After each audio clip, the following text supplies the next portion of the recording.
Welcome to late Wednesday morning. I'm meteorologist Jacob Wycoff, joined by our executive weather producer, Terry Eliasen. I think the story the last really few days has been just the persistent cold and the wind. I mean, I feel like the last few months really has been it has been this, again, we've said it before, but like after the last couple winters, I think a lot of us are like, oh, all right, maybe this is getting easier to take. Right. And now we get hit in the face, and it's just been really cold on average persistently for the last few months. Absolutely. So we appreciate everyone tuning in to this YouTube and CBS News Boston broadcast. If you get a chance, like and subscribe. We appreciate you tuning in. We try to do these once a day, as much as we can, especially as the weather is a little bit wonky. Want to take you outside. These are our February temperatures. Look at that calendar, a lot of blue. A lot of blue. And the big story that I think about the month is anything that falls to the ground really hasn't melted away. We've had some kind of burst of mild type temperatures, but I mean, it hasn't been over freezing in a couple of days now. Yeah, and I don't know about you, but most of my yard went from a slushy like lake on Sunday to now it's just like an ice skating rink, part of my driveway. And I'm sure that's the same thing everywhere. And we just, again, we won't really see above freezing until probably sometime on Friday, widespread for the area. Yeah. So not a lot of melting going on. This has not been a very up and down. We thought about, one thing we thought about February was, we thought there'd be a lot of mixed events, which there were, but we thought there'd be a little more highs and lows. And it's really roller coaster temperature-wise. Yeah. Yep. But here we are, and our February so far has actually been colder on average than December and January, just temperature-wise. And it's our third straight month right now of below average temperatures. And it's been a while since we've had 3 straight months, winter months below average. We got to look back 11 years for that to happen. Yep. And Terry, I think to your point, when we look at that February number, we're starting to get, I mean, it's February 19th. We've got 9 more days of February. I don't think mathematically we can get to average. So it's almost a guarantee at this point. Right. Would have to have one heck of a warm finish, and I think you and I both know that's not going to happen. Right. Maybe a little milder next week. We may actually hit 40 degrees finally. But no, where you don't have this gigantic warm-up coming. So I think we can pretty much call it. We're going to have a month or a winter with 3 below average months. And that's pretty remarkable in this day and age. And just the winter as a whole in Boston, if you take December 1st through February 18th, meteorological winter to date, it has been the coldest since 2017, 2018, and more than 5 degrees colder than at this time last year. Yeah. So we're not telling you anything you don't know. It's been just persistently cold. Yeah. Could you go back to that graphic real quick? You think about last year, we had 9 inches of snow. And we had some events. It was a wet winter. It wasn't a white winter. Difference of 5 degrees makes all the difference when that 32-degree number is the important number to look at, right? When we have a below freezing average temperature there, I mean, we start getting more and more events. Yeah, and again, just more winter cold stats. It has not been 50 degrees yet this year. In 2025, we have not hit 50 degrees yet, and that is the longest such stretch in any month, at any time, not hitting 50 since 2015. Right. And of course, we all remember 2015, February 2015. The big winter. Yeah, that stretch. So needless to say, there really have been no breaks. I mean, sure, the wind's dying down today, so we're getting a little bit of reprieve from the wind, but there's not been a day where you could just go sit outside and be like, soak in the sun, get a little vitamin D. It's always windy, it's always cold. Very little sort of break in the action. And could you go back real quick to the other one? We have, 50 right now, the longest stretch since 2000 was 60 days. And looking ahead, the next 10 days, I think we're going to beat that mark too. We probably will. Yeah, the beat goes on. And actually, I just threw in a graphic looking towards early March. We'll save that for a minute. But yeah, the beat's going on. There is no major warm up on the way. And just goes to, this morning, another day. This is sort of like a typical, we did not see many days like this last year or the year before. Now we typically, every morning, we're single digits or teens almost everywhere. And the feels like temperatures, I think it was the lowest we got in Boston was 1 degree. The feels like temperature in Worcester was 5 below. Look at some of these feels like temperatures as we go into this afternoon. This is where we see our feels like temperatures rebounding a little bit only because the wind is calming down. We still have that persistent cold air mass in place. This evening, same story into tomorrow morning, too. I think we could wake up with some chilly temperatures tomorrow. So we've got another storm on the radar, but unlike the last several, this one is not going to, come directly through New England. So this is more of a southeastern United States and up into the southern part of the Mid-Atlantic. Really, the sort of the bullseye for this one is in North Carolina and Virginia. Absolutely, yeah. So from Raleigh to Richmond, Norfolk, you're in there too. This is where they could get one of the bigger snowstorms that they've seen this year. Yeah. Our assistant news, or our news director rather, Gerardo, he came from Norfolk, and I saw some maps for them, 8 to 12 inches. Yeah, it's been quite a winter. I mean, think about, we had that storm that struck New Orleans and the Gulf states. We've had a lot of, everybody's gotten their time. Right. Except I don't know that you could say New England, we haven't had a signature storm. We've had 4 5-inch storms. Yeah, right? Like sort of moderate storms. We have not had a signature of remember that one? I mean, I guess you could look at this past weekend because it was so messy. And maybe the Super Bowl storm, like that. Yeah. But we haven't had a signature man, I remember that was a snowstorm. Right. You know what I mean? I agree. Not to say that the winter's over, it could still happen, but let's get nerdy for a minute. Yeah. So here's your sort of weather 101 for the day. This was 201. Weather 201, We're a little advanced, but that's okay. So there was a man with the last name of Miller. I want to say it was E.H. Miller, but anyways, there was a researcher back in the 1940s that sort of took notice that a lot of storms, a lot of winter storms for the East Coast and in the Northeast sort of take on 2 basic tracks. You have Miller, and he named them Type A, Type B. Type B is a storm that usually starts through the Ohio Valley, and then it will hit the Appalachians, kind of start to lose its luster, redevelops off the coast, and rides up the Northeast. That's a Miller B type storm, and we've seen plenty of these over the years. Some of our best nor'easters have been Miller Bs. We bring this up because right now, the storm that we're watching coming out of the Gulf is a classic Miller Type A storm.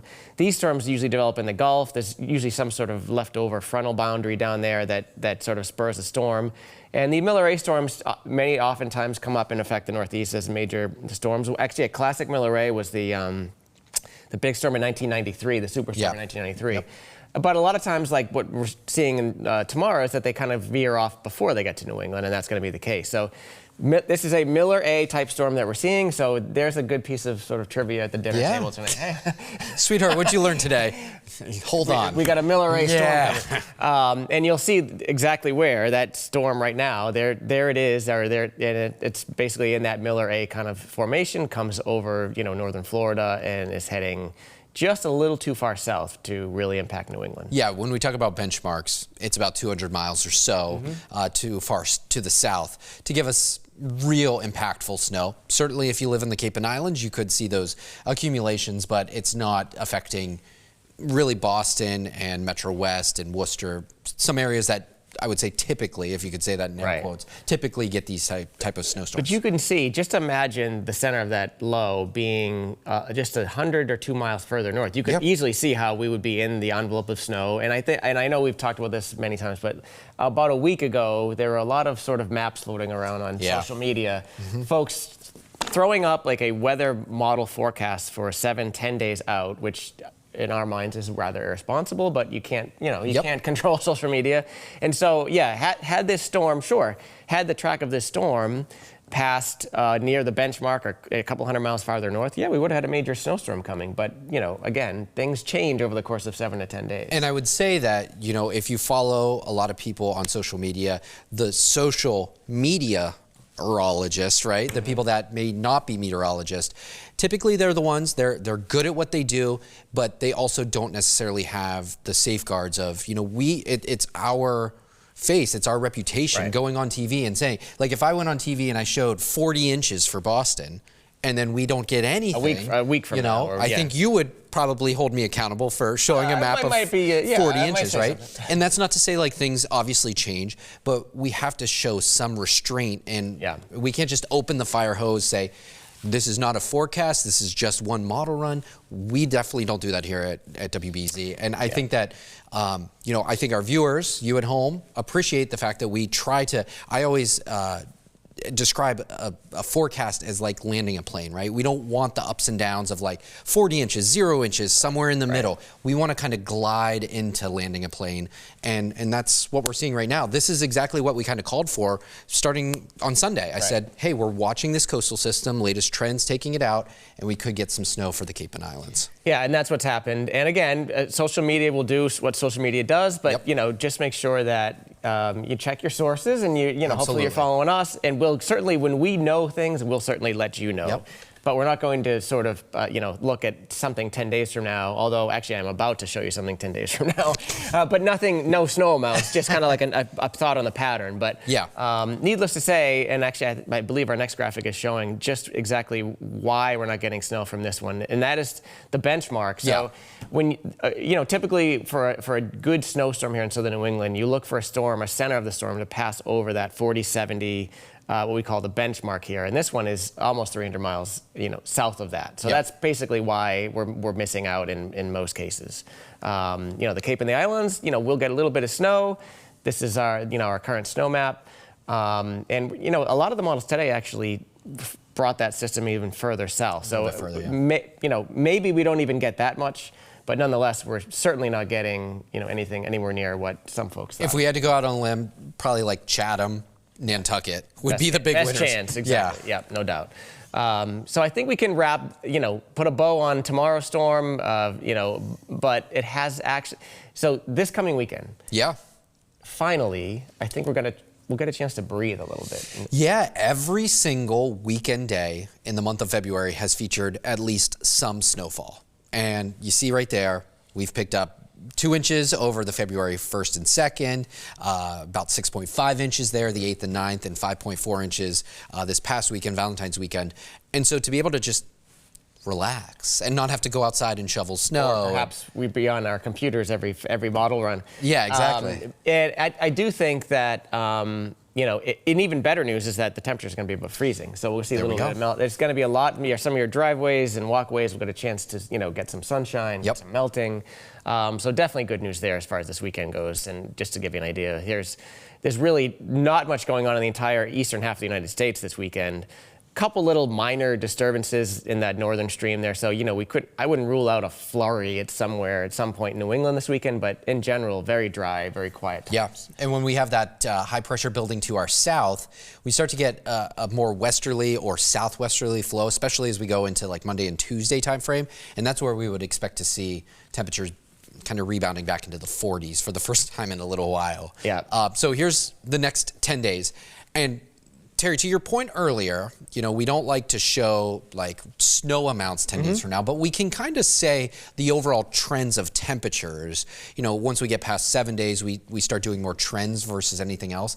And so this is what we're kind of thinking is we will see temperatures gradually stair-stepping up. And by the time we get into next week, it's likely that we're falling in the 40s, for at least a sustained period of time. Which, by the way, is average. I mean, our average high at the end of February is 41, 42 degrees. So it'll be just nice to get, I don't say normal, but average weather back. Sure. Yeah. Which is what we should have as we head into March. And we're also, more good news, the sun angle ever increasing this time of year. The sun angle today is the same as it is in October 21st, so mid to late October. So we're gaining ground there. Any amount of sun, even when the temperatures are below freezing, you get sun angles improving this time of year, so you get a little bit of melting even on below freezing days. And so that's also consideration when we talk about future weather events. You have to have a little bit more cold each and every day to sustain what's going to fall to stick to the ground, right? As sun angle season really takes hold. Okay, now I threw this one in here. Okay, yeah. So this is something that I've been sort of watching over the last several days. There are indications that around the first few days of March, there could be a developing sort of big ridge of high pressure over Alaska. That's something we call a negative EPO in the nerdy weather world. But what that means is if that were to happen, you got a lot of cold air funneling again into the middle part of the country. And you can see sort of the deep blues over the northeast, indicating there may be some sort of storminess or troughiness. Needless to say, again, this is 10 days from now, but there have been sort of a lot of hints that something like this may be happening beginning of March. So just to say, something to keep in the back of your head. We may not be done with the cold yet. We may not be done with the cold, and there could be a storm or two still in our future. Yep. You know, just because March is here doesn't mean, you know, yeah, there's been some good ones. All right, so here's your 7-day forecast. We do still have the next weather alert in effect for Thursday, but if you're seeing that and just now tuning in, that's mainly for the southeastern coastline, the mid and outer Cape, and the islands. Friday, we have some sunshine, sticking with the sunshine theme, heading into Saturday and Sunday, mid to upper 30s. And then there's your 40s, Terry, returning. Yeah, let's do it. Let's go. I'm all about the 40s right now. I am too. It's been a little while since you've been able to go out without any gloves and like not feel like just you wanted to like punch the ground. I just want to soak in a little bit of sunshine. Yeah. You know what I mean? Yeah, Get it's a little true. vitamin D. It is true. Yeah. And I think we'll be able to do that heading into Friday and beyond. Agreed. So, yeah. Awesome. Well, we appreciate you tuning in. Make sure you like and subscribe to see more of these in your feed. For now, I'm meteorologist Jacob Wycoff, Terry Eliasen. Be safe, everyone.